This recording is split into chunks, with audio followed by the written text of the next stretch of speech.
Body bags afford नहीं कर सकते हैं, लेकिन भाई इतनी फजीहत अफोर्ड कर सकते हैं प्रोफेसर पटनायक कि अब इतना ज्यादा उनका जिसे कहते हैं जो अमेरिकन हेजुमोनी उसको आपने चैलेंज कर दिया, नाटो ने आपको ठेंगा दिखा दिया, आपको जिस तरह से यूरोपियन कंट्रीज ट्रीट कर रहे हैं, आपका आवाम वहां पे आपको गाली दे रहा है, आपके खुद के अधिकारी छोड़ छोड़ के जा रहे हैं, मतलब आप फ्रस्ट्रेटेड लग रहे हैं। और आपकी ठीक है, आप एंड में अगर अपनी पर आ जाए जीत सकते हैं, लेकिन व्हाट कॉस्ट? तो अब सवाल यह है कि अमेरिका अब आगे क्या करेगा?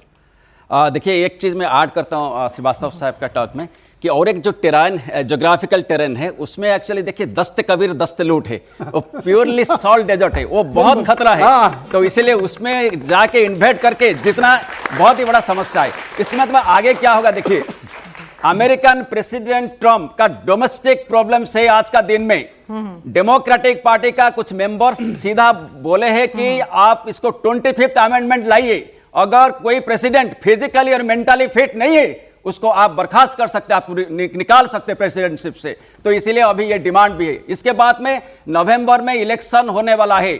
आज का दिन में सीनेट में देखिए डेमोक्रेटिक पार्टी का 53 मेंबर्स है, सॉरी रिपब्लिकन पार्टी का और डेमोक्रेटिक पार्टी का कोलिशन को मिला के 47 है। और आपको इम्पीचमेंट अभियोग के लिए चाहिए 67 मेंबर्स।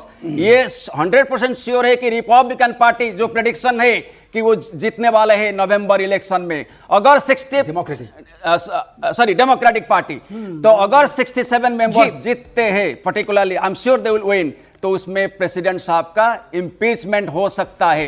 तो इसलिए ट्रंप का डोमेस्टिक प्रॉब्लम काफी जबरदस्त है। इसके बाद में वहां देखिए आप जो है अमेरिकन इकोनॉमिक सिचुएशन इतना ठीक नहीं है, वहां का अनएम्प्लॉयमेंट भी है और एक्सटर्नल फैक्टर्स रहा सवाल। आप देखिए जो नाटो फोर्सेस है, ये जो ट्रांस अटलांटिक फोर्स है उसमें कहीं दरार है, कभी अभी विद इन दैट ऑर्गेनाइजेशंस कभी डिस्कंटेंट है। इसके बाद में जीसीसी कंट्री जाइए, जीसीसी कंट्री जो 6 स्टेट्स होते हैं उनका प्योरली डिपेंडेंट करते थे आपका अमेरिकन सिक्योरिटी आर्किटेक्चर के ऊपर। आज का दिन में कतार भी हो सकता है इंडिपेंडेंट लाइन ले सकता है। इसके बाद सऊदी अरब भी सोच सकता है, उसको स्ट्रेटेजिक हेजिंग बोलते हैं, हो सकता है वो आगे चाइना के साथ, इंडिया के साथ, रशिया के साथ अपना डिफेंस पार्टनरशिप। वर्ल्ड ऑर्डर भी दोबारा जिसे कहते हैं रीस्ट्रक्चरिंग ऑफ वर्ल्ड ऑर्डर भी हो रही है। जिस तरह से हमने देखा अभी कई देशों के राष्ट्रीय अध्यक्ष बीजिंग जा रहे हैं, मुलाकातें कर रहे हैं, स्पेन से गए उनके president, if I am not wrong. अभी देखिए पर्टिकुलरली आप देखिए नाटो के अंदर स्पेन देखिए, जर्मनी देखिए, इसके बाद में इटली, उनका ओपिनियन देखिए। आप अमेरिकन प्रेसिडेंट ट्रंप का वो जो प्रिंसिपल्स और पॉलिसी को अप्रूव नहीं करते हैं, तो मेरे ख्याल से अभी डेफिनेटली एक एटमॉस्फेयर बन रहा है वर्ल्ड ऑर्डर चेंज के लिए। अब जो वर्ल्ड ऑर्डर चेंज होगा जब होगा, लेकिन भाई जब हम एक शख्स की बात कर रहे हैं जो मैडमैन थ्योरी पे चलता है, एक ऐसा राष्ट्रपति, ठीक है प्रोफेसर त्रिपाठी, आप लोग भी अपने सवाल तैयार कर लीजिएगा, आप लोगों का नंबर आएगा, बिल्कुल बिल्कुल आएगा आपका नंबर, इसीलिए मैंने कहा आपको वक्त दे दिया। आप सोचिए, इतने में एक सवाल ले लूं। प्रोफेसर त्रिपाठी, सर ने जैसा बताया कि भाई इंपीचमेंट तक हो सकती है उस शख्स की, खोने के लिए कुछ है नहीं, उम्र के पड़ाव में जहां खड़ा हुआ है तो ऐसा कुछ है नहीं, ये बहुत कुछ अभी करना बाकी रह गया है, तीसरी बार प्रेसिडेंट बनने से रहे। तो फिर अगर वो शख्स जो ईगो भी रखता है, अपनी मर्जी से चलता है, उसे यस मैन सुनने की आदत है, तो फिर इतना फ्रस्ट्रेटेड शख्स किसी भी हद तक जा सकता है। सर ये भी तो एक एंगल हो सकता है।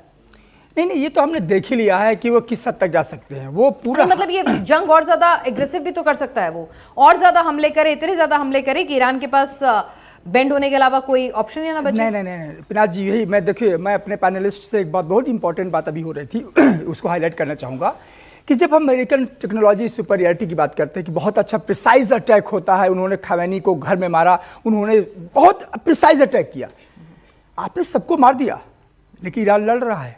क्यों? क्योंकि आप जो लहू में जो देशभक्ति बहती है ना, वो कोई टेक्नोलॉजी उसको नहीं मार सकती। ये ईरान केस स्टडी है, ये ईरान केस स्टडी। और जैसे सर अभी बता रहे थे कारगिल में जैसे जो हमने जीत ली है, तो हम ये भारतीयों में, हमारे अंदर भी हम देखते हैं जब वार होता है तो पूरे भारतीयों का खून खोल, ये कोई टेक्नोलॉजी, कोई एआई, कोई मशीन लर्निंग जाके आपको हिट नहीं कर सकती, प्रिसाइज नहीं कर सकती। 1 को 2 को 3 को, खामेनेई जिस तरह सेशन हुआ था, ईरान ने कहा था कितने खामेनेई को मारोगी। तो ये ट्रंप किसी भी मिसाज में आ जाए, किसी भी एरोगेंस के मसाज में, एक्चुअली उनका कुछ नहीं होने वाला है। ट्रंप ने अपने सारी हदें पार कर दी, अपनी ताकत को देख लिया। तो मुझे नहीं लगता कुछ बचा है ट्रंप के पास। ट्रंप के पास एक चीज बचा है 24 घंटे होते हैं और 24 स्टेटमेंट होते हैं। तो मुझे लगता है ये बचा है, और इसलिए मैं पिनाक जी, मैं आपके ही शो में सुबह 5 बजे आया था, जिस दिन सीज फायर बात होनी थी, सीज फायर की। मैं बता दूं, मैं खड़े होकर के सोच रहा था बोलूं क्या, क्योंकि ये ट्रंप हो सकता है 2 घंटे बाद फिर ने कह दे कि वापस आ जाओ JD Vance, come back please, और यही हो गया। तो ये हो सकता है, इसके लिए हम तैयार हैं, पूरी तरीके से तैयार है, दुनिया तैयार है कि ट्रंप अपना स्टेटमेंट बदलेगा। अभी सुबह ही कह रहा था तेल लेने जाओ, जापान को बोला तुम तेल लेने जाओ, तुम्हारा तेल मुझे, फिर बोला कि देखिए मैं बाहर रहा हूं, मैं खुलवा दूंगा। तो वो उसकी आदत में है और दुनिया को सुनने की भी आदत बन चुकी है। तो कुछ nothing is going to be substantial happen.